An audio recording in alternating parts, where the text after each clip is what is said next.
Hey YouTube, Kira Twig here, bringing you all an update to my Time Wizard Yu-Gi-Oh! Deck profile for post Dragons of Legend, the completed series.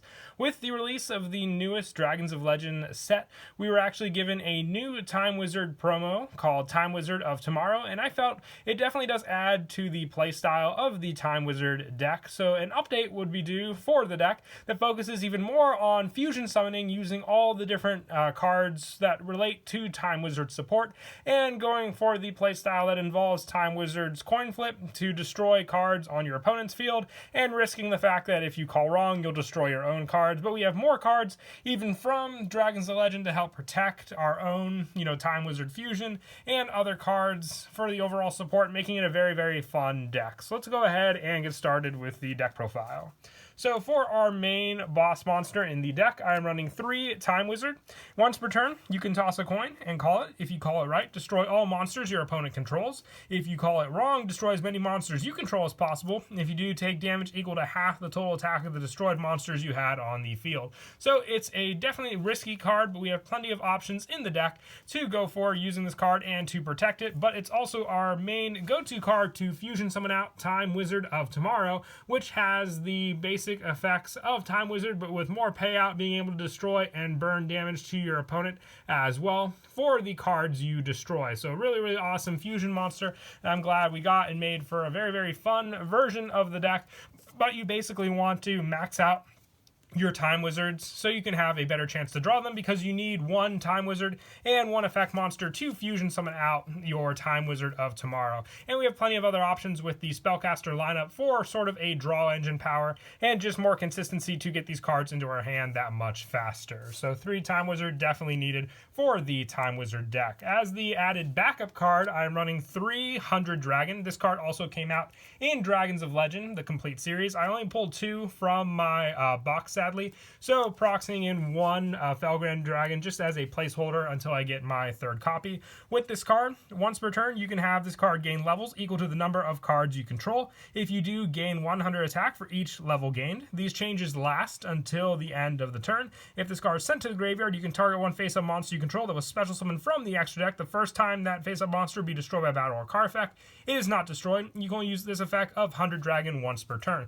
So the main play is obviously to fusion summon Time Wizard with 100 Dragon to summon out your Time Wizard of Tomorrow, and then give it the protection effect that 100 Dragon provides with this card. So if it were to be destroyed, you can protect it using 100 Dragon. And then also just having 100 Dragon as that boost monster makes it that much better for sort of a powerhouse in the main deck for your monsters. But even just being able to send this card to the graveyard can give you the protection effect for your Time Wizard of Tomorrow. So even if you don't use 100 Dragon for the fusion summon, you still have other options to set this card up for that play for Time Wizard of Tomorrow. So definitely want to run 3 of it, since it's basically Time Wizard support that you can rely on for this deck. For more of the draw engine, which I spoke of earlier, I am running the Spellbook lineup. So 3 Spellbook Magician of Prophecy, along with Spellbook of Secrets and Spellbook of Knowledge. This card just adds more draw power, sifting through the deck that much faster to get the important cards for a lot of our different fusion plays into our hand that much faster.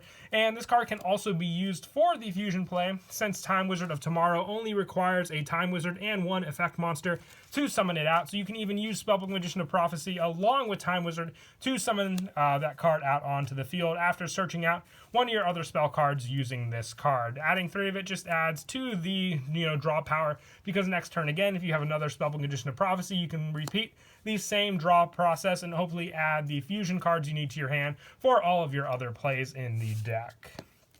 And I also run 3 Effect Veiler. Now, this was my hand trap of choice for the fact that it is a spellcaster, so it works with the Spellbook of Knowledge play. And I thought of using Ash Blossom, but really, this card works just that much well together, being able to stop your opponent's monster effects while providing more for the spellcaster lineup in the deck. And there's no, negative requirement for it. It can even be used for the fusion play for Time Wizard of Tomorrow if need be. So you can rely on that for that also, if wished. Like I said, you can try Ash Blossom if you want, but Ash Blossom can't be used with the Spellbook of Knowledge draw power play, which is why I prefer the Effect Veiler in the deck. And for some of the smaller numbers we run in the deck, I also run 1 Dark Sage. It cannot be normal summoned or set. It must be special summoned from your hand or deck by attributing 1 Dark Magician immediately after applying the effect of Time Wizard in which you called the coin toss right.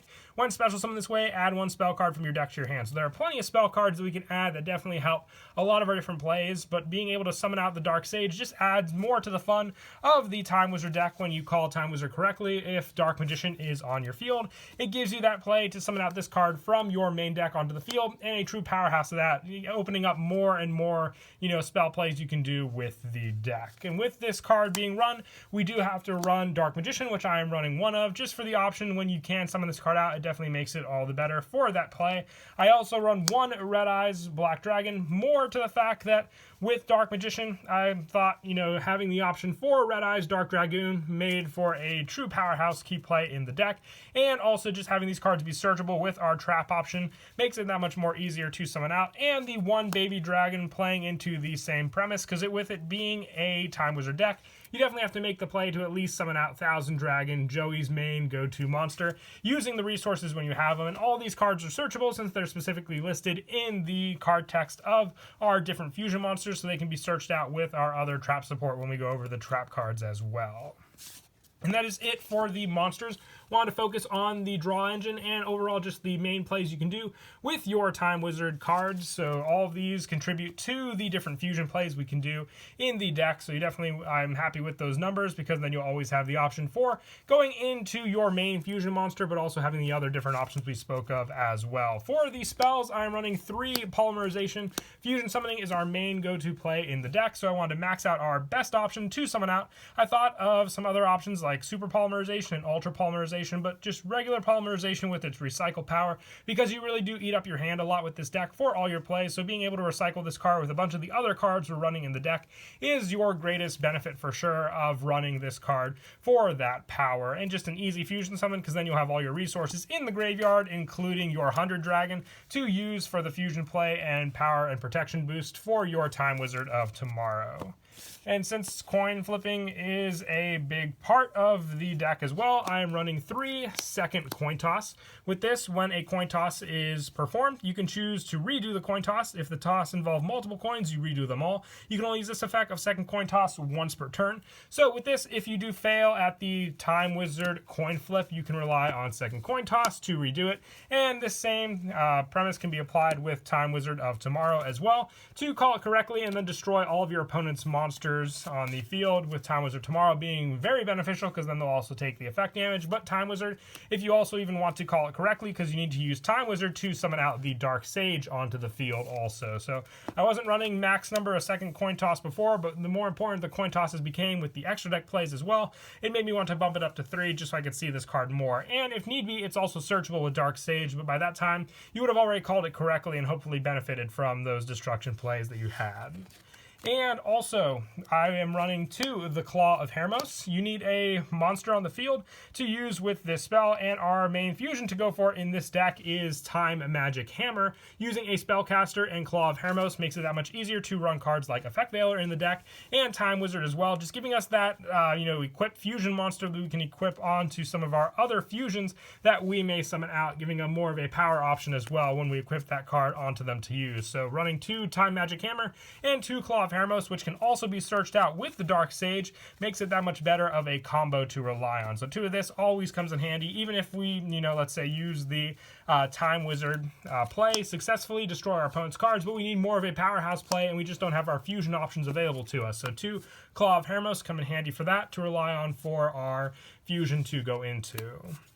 And then for more of the draw engine, I also run the 3 Spellbook of Secrets and the 3 Spellbook of Knowledge, which we spoke of, working very well together with the Spellbook Magician engine for the draw power, just being even able to send other spellcasters with Spellbook of Knowledge for draw power. But mainly you want to search out Spellbook of Secrets with Spellbook Magician, and then use Spellbook Magician to search Knowledge, and then Knowledge for the draw power to draw into more key cards for all of our different plays in the deck. So 3 and 3 of everything just makes for a bigger and more consistent engine to run also. And that also, I am running 2 fusion recycling plants, just being able to search out polymerization that much faster, discarding a card, even, multiple cards if we open up too many of one specific one that we can only use once per turn. Being able to add polymerization to our hand, having the fusion materials for some of the other cards, makes it that much easier with fusion recycling plant to rely on. I only run 2 of it though. Once you have this set up, you really don't want to see more of this card. It's just a 2-of option in case your opponent destroys it, but also giving you the option to search it out with one of our terraforming we're running as one of the 1-of spells, makes it that much better of a field spell in the deck. I thought of Dragon Ravine as well, so if you wanted to try maybe 1 Dragon Ravine and 1 fusion recycling plant, just for a more sending the dragons to the graveyard like 100 Dragon, for those effect gains, makes it that much more consistent for those effects also. And for the 1-ofs, I run 1 Monster Reborn. Being able to special summon Time Wizard back onto the field to reuse is a big part of this, even after we fusion summon Time Wizard of Tomorrow. 1 Foolish Burial, more of the Dragon setup. Same with Dragon Shrine. It's also why I didn't choose to run Dragon Ravine in the deck, because we have these cards to send for that consistency. The 1 Terraforming I spoke of, and the 1 Fusion Recovery to help with just getting more cards back to our hand, along with Fusion Recycling Plant. Since it can add back 1 fusion material, we can grab the other ones using Fusion Recovery after we fusion summon. And that is it for the spells. For the only trap I run in the deck, I am running 3 Fusion Reserve. You reveal 1 fusion monster in your extra deck to add 1 of the fusion materials listed on that card from your deck to your hand. Then you can add 1 polymerization from your graveyard to your hand. So Time Wizard's on most of the cards we run in the extra deck, so being able to search Time Wizard that much quickly with this trap card is our main go-to play. But if we already have Time Wizard, we can, reveal any of the other fusions, Thousand Dragon, Red Eyes Dark Dragoon, and search out those options from the extra deck, also using this trap. More search options, and once they're here, we can recycle them that much easier with Fusion Recycling Plant or even Fusion Recovery. And that is it for the main deck. We'll now move on to the extra deck. I run 2 Time Wizard of Tomorrow. Now, you can even potentially bump this up to 3 if you wish. If that were the case, you could try taking out the Thousand Dragon or even one of the other extra deck spots. If you just wanted more fusion monsters to run, you could take out one of the Link monsters. But this card needs 1 Time Wizard and 1 effect monster to summon it. Once per turn, while you control the fusion summon card, you can toss a coin and call it. Destroy as many monsters on the field as possible. And if you do, inflict damage to your opponent equal to the correct total of half amount of the attack. And if you do, destroy face-up monsters. If you called the coin toss right, your opponent takes the damage. If you called it wrong, you take the damage. So with this card, you destroy the cards, but depending on if you called the coin toss right or wrong, that'll determine who takes the effect damage. So you can really deal a lot of damage to your opponent using this card. So using cards like second coin toss to make sure you get the coin toss correctly makes it all the better with this card also. And like I said, if you want to bump it up to 3, you can take out one of the other extra deck monsters, which I'll go over in just a bit. I also run the 2 Time Magic Hammer for the Claw of Hermos plays using a spellcaster monster. If it's special summon, you target one other face-up monster on the field and you equip it to that card. At the start of damage step, if it battles an opponent's monster, you can roll a 6-sided dice and banish that opponent's monster until the end of standby phase after this card's effect activated. N plus the result for this card. It's a very interesting card for sure for that power play, but still a good option to equip onto your monsters and then giving you that banish option with your opponent's monsters and more options with Claw of Hermos on the field also. For the other fusion monsters, I run 1 Thousand Dragon and the 1 Red Eyes Dark Dragoon, which we spoke of already, just having good options in the extra deck to run with Dark Magician, relying on it for Dark Sage, and then just having Red Eyes as another dragon, which you can send to the graveyard as well if you just need that extra search. Even Fusion Reserve to search out the targets for these cards from the deck. And also for the other monsters, I run the 1 Predaplant Vert Anaconda, a good link option. I don't know if they're going to hit this card on the ban list. If that does happen, you can always put in another additional copy of a monster in the extra deck. This can even be the spot to take out for a 3rd copy of Time Wizard of Tomorrow if you wish, or even a 2nd Red Eyes Dark Dragoon, Thousand Dragon, you name it, just a good spot to place if something does happen to this card. But other than that, it's great for the fusion setup with all of our different cards in the deck.